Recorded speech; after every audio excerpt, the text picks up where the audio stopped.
26. In this hour, we're going to have John Eastman's going to join us a little later about yesterday and many other things on the legal side. Tina Peters' team, including Apollo Pappas, will join us about the Tina Peters situation. I want to start with the Viceroy.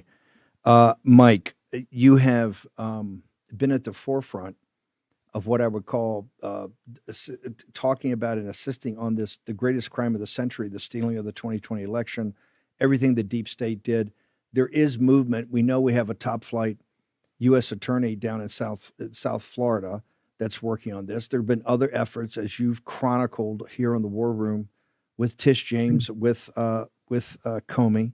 There has been a huge lack of just resources and horsepower at both Main Justice and with the U.S. attorneys. And the U.S. attorneys are kind of your light infantry or light cavalry compared to Main Justice to bring in the heavy guns. You've only got, I still think, 14 U.S. attorneys. You still got the blue slip situation. Why do you think? Was it because Pam Bondi, the system's just moving too slow, or the system's moving as the system moves? I mean, why change out? And given Pam Bondi's, obviously Pam's got some shortcomings, but you're in the middle of it right now, and to change folks with confirmation hearings, etc. Do you think it slows it down, or you think this is actually a pretty good move by the president? I want to say this. First of all, I am one of Pam Bondi's biggest fans. I always have been, and I always will be. Pam Bondi is bold. She's fearless. And just over a year as the Attorney General of the United States, she brought monumental reforms to the Justice Department. She hired people. She closed down she hired people. She fired people. She closed down politicized investigations, and she opened investigations to hold people accountable. And there are a lot of things the public does not know right now about what Pam Bondi has done. And we're going to see the fruits of that bear out over the next several years. And so I think when people look back at Pam Bondi's tenure, they're gonna see that she got a lot done, a lot more than all the Republican AG predecessors of her combined. She had bigger balls than all of them combined. And so I say hats off to Pam for doing a phenomenal job. She had an impossible job, and she got a lot done.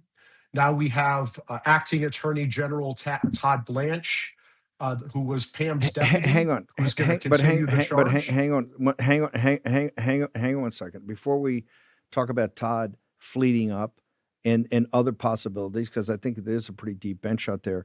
You said impossible job. I just want to make sure the audience understands this, because obviously Pam's got some shortcomings, but she's got a heart of a lion, and she went in there. Part of the shortcomings, I just want people understand this. She was in court, or she had Main Justice in court every day. We've had 35 or 40 times they've had to go into court with these federal judges to go talk about President Trump's main policies and fight a third of these up to the Supreme Court. The man hours involved in that, particularly when you're understaffed.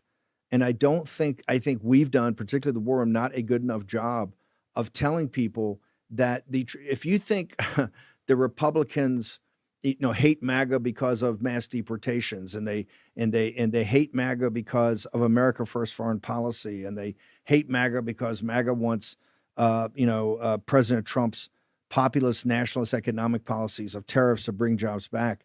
One of the things they really hate is that there is an actual effort to make sure that the best talent on the right and in the Republican Party does not go, as most people do, to take a tour at Justice, to get that resume box checked off, and then to go on to greater things at a law firm, at a prestigious law firm, where you're on the fast track to make partner.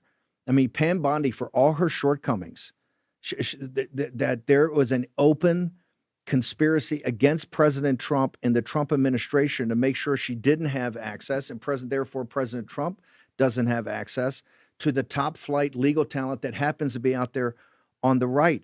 And that when you have to then go and defend, because Mark Elias, he just saw it last Friday in Georgia. You had to have people from Maine Justice take their time and go down and argue the evidentiary hearing for 5 hours, but they had to prepare for that. That's happening every day. And when you don't have that many resources, when you're that understaffed, when they've blue slipped these U.S. attorneys, you only got, I think, 13 or 14 of them, right? Or the ones you get through, have been approved by left-wing Democrats. You're going to have and I'm not trying to make excuses. I'm just saying the reality, and I don't think we've done a good enough job of telling people what the reality is on the siege against President Trump and his administration, Mike Davis. Yeah, and let me just remind people, President Trump had to go through all of the lawfare before the election, 3 years of trying to throw him in prison for life 4 times, bankrupt him for not fraud, that Gene Carroll nut job tried to take all of his money. I mean, it throwing him off the ballot, taking off his head.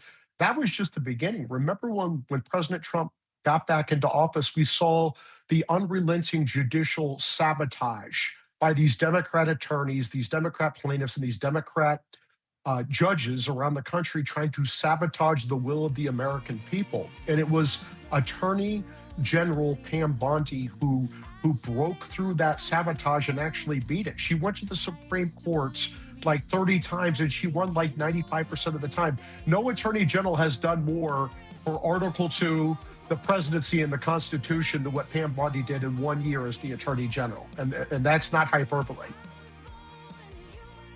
Mike, hang on for a second. We're going to drill down on this more because there's a continuity here of using lawfare, which they use the most, and they've perfected it. Now, let's be blunt. Number one, we have not perfected it. We don't do it. And our defenses against it are pretty rudimentary. They've done this the entire time Trump came on the scene. And hey, folks, take your number 2 pencil out and write this down. You wait till they take the House of Representatives. They take the House. They're already planning and plotting what they're going to do. They're already got these law firms like Kavanaugh and Burley and others plotting. Short break. Here's your host, Stephen K. Bannon. In the 30 Front War, where the radical left and the Marxist left, and even the jihadists have a striking advantage is in the weaponization of the law. Full stop. And you can see it at every level. We talked about jury nullifications, and they're teaching jury nullification to basically folks on the street to get into these juries. If it's anything to do with ICE or anything to do with the Trump administration justice, to void it, regardless of what the facts are. We saw this in Dallas in the murder case of the gang member. I think you just saw it partially in New York City with the police officer that was gunned down, and they took away the capital murder charge. You see this jury nullification. That's just one aspect. Look, we're going to have Apollo Pappas on here in a second. Mike's going to jump in, but talking about Tina Peters, that's just at the state level. But they had Norm Eisen and Abby Lowell. Abby Lowell is one of the most expensive lawyers in this country, folks. He's the big ticket guy. He's down arguing in Georgia for 5 hours in a courtroom. And guess what? As well as our Justice Department did, which had to take the time to go down and argue that, they landed some blows last week on the evidentiary hearing to get the balance back. Radical law schools, radical law professors, the Ivy League schools at the feeding system for the first place, these law firms. Why do you think Boris had the strategy to go after the big law firms initially and try to break them? Because these law firms, Covington and Burling's a perfect example, right? You had these law firms that had to be broken because they were doing pro bono work and basically putting their best partners on it to do various things on immigration and other things to break our system. This is where I am not making excuses for Pam Bondi and her performance. You have to judge that. But you have to contextualize what Pam Bondi was up against. And if there's any area where they have a distinct advantage and a huge advantage, is this whole lawfare legal. And here's why. Because the Republicans and the traditional Republicans understand corporate America is woke and progressive. And just because we've taken some training programs, that means we don't mean we haven't changed it. We haven't changed it at all, or barely changed it. It's their mentality. They won't get hired by these big corporations for the big ticket legal work. And so therefore they say, no, you can't go work for Pam Bondi. You can't go work for Todd Blanche. You can't go to work for the Justice Department. You can't be a U.S. attorney. At that level, it's all about talent. And then it's about critical mass of talent. And look what Pam's had to put up with of all these cases every day. Remember the first, when we were flooding the zone, every day we'd have Mike Davis and others on here to talk about, hey, they're going to court today. They're going to court here. They're doing this. They're doing that. That all takes resources. Eventually, at Fort Apache, you just run out of horsepower. Mike Davis, and I think that's a reality, and people should, as a continuum. This is a continuum. It's a process. They started with Trump and the MAGA movement because they understood this was a disruptive populist nationalist movement that would break what the system is in the globalist system. And they came after Trump to eliminate him and to do everything illegal in the first term. When that didn't work, that's when they stole the election. They stole the election to send him away. When he came back, which they were never expecting, now you have a whole nother set of fights. And Jamie Raskin and these people are plotting today with these big law firms for when they take the House, and if somehow they take the Senate, and somehow they take the White House in 2028. And I gave a speech 6 months ago, and I think it was Mark Meadows' group. And I said, folks, unless you hunker down and start win and keep winning elections that we haven't shown that we can win yet without President Trump on the ballot, that everybody in this room that is dedicated to this cause, irrespective of what you've done, you're going to go to prison, because this is how they play Smash Mouth. And I think people, they look, well, Pam Bondi's thing, and let's just put another person in. We have a systemic problem. Now, thank God, Mike, as you know, we have a pretty good bench, I think, of people who step in here, but that's just at the top level. We need Grundoons. We need the hoplites. We need the firepower of a mass insertion of talent into both main justice and then at the U.S. attorney offices. Mike Davis, your thoughts? Yeah, I mean, look, as we talked about, I think Pam did a phenomenal job. She did a thankless job. She was able to plow through a lot of the judicial sabotage, including monumental wins at the Supreme Court of the United States for the presidency, for Article 2, for the Constitution, for President Trump. She won more times at the Supreme Court on the biggest cases than any attorney general before her. And that's going to be her legacy. She also fired a lot of bad people within the Justice Department. She hired good people. She closed politicized investigations.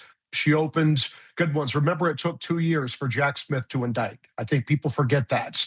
And that was with all the resources that Jack Smith had, where every good lawyer and every good law firm and every good AUSA around the country was beating down Jack Smith's door to go prosecute President Trump and his allies. We have a different dynamic, as we've talked about, where we do not have the bench that the left does. Even the Republican attorneys who you would think would want to help don't want to do this because they don't want their careers destroyed by the lefts. But regardless, we're charging ahead. And acting Attorney General, Deputy Attorney General Todd Blanche is taking the baton from Pam Bondi. He is going to charge forward. We have good U.S. attorneys like my friend Jason Redding-Quinones down in the Southern District of Florida. You saw the special grand jury opened up in Fort Pierce in January. I think you're going to see some movement down there. You're seeing news reports about subpoenas going out, hundreds of them. You hear news reports about how Brennan could be a target of this investigation. So I would tune in down there. We are going to carry forward with accountability, and we have no shortage. I said this to you before, Steve. There's no shortage of good people who could step up right now as Attorney General. I have a list of 10. I mean, we have Acting Attorney General Todd Blanche, who's at the top of the list. Other Justice Department officials are people like Harmeet Dillon, the Assistant Attorney General for Civil Rights, Judge Janine Pirro, the D.C. U.S. Attorney. I don't think John Sauer wants the job, the Solicitor General. He's doing a phenomenal job as the Solicitor General. But then there are people throughout the administration. You're hearing about EPA Administrator Lee Zeldin, FTC Chairman Andrew Ferguson would be phenomenal, my friend. OMB General Counsel Mark Paoletta, he's a warrior, a friend of mine. Deputy Secretary of State Chris Landau, was one of the few attorneys out there with me when it was pretty lonely defending President Trump after the Mar-a-Lago raid. It was people like Chris Landau and me defending President Trump every day on your show on Fox News. You have great senators like Eric Schmidt, like Mike Lee. A dark horse who I think would be great as the attorney general is someone like Florida Governor Ron DeSantis. That guy has proven for many, many years that he's bold and fearless. So there's 10 names right there who could be the attorney general, the next attorney general of the United States. And so we have a deep bench, and we're gonna charge forward. You've got some great names there, and people know I had a big problem with DeSantis running against the president, but I think he's done a good job as governor. He's a bulldog on AI. I think he'd be a very interesting name to put it. I think Lee Zeldin, Todd Blanchard, I think is doing a terrific job. Just fleet him up if you have to, whatever, you can get confirmed. But you got some great names on there. Paoletta, this Judge Janine, and if you couldn't get Judge Janine in as Attorney General, bring her in as something else. You got Harmeet, you've got many people. I love the DAG. I love the Eric Schmidt. I think he's a bulldog. I think you need I think you need people that got thick armor and can take some incoming, because if you're going to crash down, I also want to throw out another name. The guy I never thought they should back off in the first place, Matt Gaetz. We would have gotten Matt Gaetz confirmed. There's no doubt that Matt Gaetz would be confirmed. I think Matt Gaetz would be Matt's a making superstar. so much money now. Matt's making so much money in San Diego. There's no chance in hell you're going to get him to go back to D.C. and take that job. That's the reason. Hold it. That's the reason. Hang on. That's the reason the viceroy is not top of my list. You and Gaetz have gone on to private practice. No, but Gaetz would be perfect. I think you'd be great. Here's my point. That's 10 or 11 we put together right before the show. We've got some firepower. I think that the Judiciary Committee in the Senate, I don't know, this is your specialty. You're the confirmation guy. I think they ought to huddle over with the president, and president ought to walk through a battle plan saying, hey, look, here's what we need to see because we're dealing with the deepest scandal in American history, the stealing of the 2020 election. They don't have Abby Lowell and Norm Eisen paying those kind of tickets, those guys, those bills they're sending them, if they're not scared to death about the ballot situation in Georgia. You know this, Mike. We've got the greatest scandal in American history dealing with President Trump. We've got to get to the bottom of this, and we got to get to the bottom of it now. And I think it needs to be more of a team effort. I think Senate Judiciary's got to be brought in. We got to figure out if it's going to be somebody outside the system, how we get confirmation done quickly. Your thoughts about that? Yeah, we have a deep bench, and we need to move forward. Again, it took Jack Smith 2 years to bring his indictments. I have a strong feeling we're going to start seeing indictments in the next several weeks. We could see indictments by June, is what I suspect. And I would say to the lawfare Democrats, buckle up. The fact that there is a shakeup in the Justice Department does not take you off the radar. You're certainly on the radar, and probably more so now than ever, because people are very focused on this. So John Brennan's days as a free man could be numbered. Yeah. Mike, just hang on 1 second. I know you got to bounce, but I just need some thoughts that you laid out this morning that kind of went viral about Tina Peters. I'm going to have Tina Peters' team join us. John Eastman's also going to join us. If the vice, we're going to hang around for a few minutes. We're going to take a short commercial break. Take your phone out. Text Bannon, Bannon, at 989898. You get the ultimate guide. This guide is free, and there's no obligation. From Birch Gold, you get to talk to Philip Patrick and team. Philip's going to be with me for a half hour to an hour on Saturday morning. Birchgold.com. Get to Philip Patrick and team and do it today. War Room. Here's your host, Stephen K. Bannon. We got Todd Blanche. We have Judge Janine. We got Lee Zeldin, Eric Schmidt, John Sauer. You've got Matt Gaetz, potentially, Mike Davis, a very deep bench, and many others. Andrew Ferguson. It just got some incredible names here. Mike Lee. Tina Peters. You've been very involved with this. You're in Colorado. You're part of the Colorado bar, or that they may be coming after you, given some of your comments. Just walk us through. This is not purely legal. It also is political. where the political world meets the legal. Tell us what happened today and your interpretation of what's going on here, Mike Davis. What these Democrat politicians did and are continuing to do to Tina Peters is 1000% political persecution. And the Colorado Court of Appeals, all Democrat appointees, made that clear today in one of their rulings. Tina Peters was sentenced to prison, a 69-year-old woman, a former Mesa County, Colorado election official, was sentenced to 9 years in prison. And this Mesa County district judge, Matthew Barrett, who is like I said, a garbage human being, and let me repeat that for the Colorado bar, a garbage human being, Judge Matthew Barrett, put her in prison for 9 years. And he stated at the sentencing hearing, when he sentenced her, the reason he was doing it is because he didn't like her views on the election. He didn't like the fact that she thought the election was stolen. Guess what? That violates the First Amendment, as the Democrat-appointed Colorado Court of Appeals just ruled today when they reversed this Judge Matthew Barrett, this garbage human being, this Republican name-only garbage judge who should resign, and Harmeet Dillon, the head of the Civil Rights Division, should open a criminal investigation and put his ass in prison because he punished Tina Peters and put her in prison for 9 years, a 69-year-old woman, because he didn't like her First Amendment protected views. That is absolute political persecution by this judge.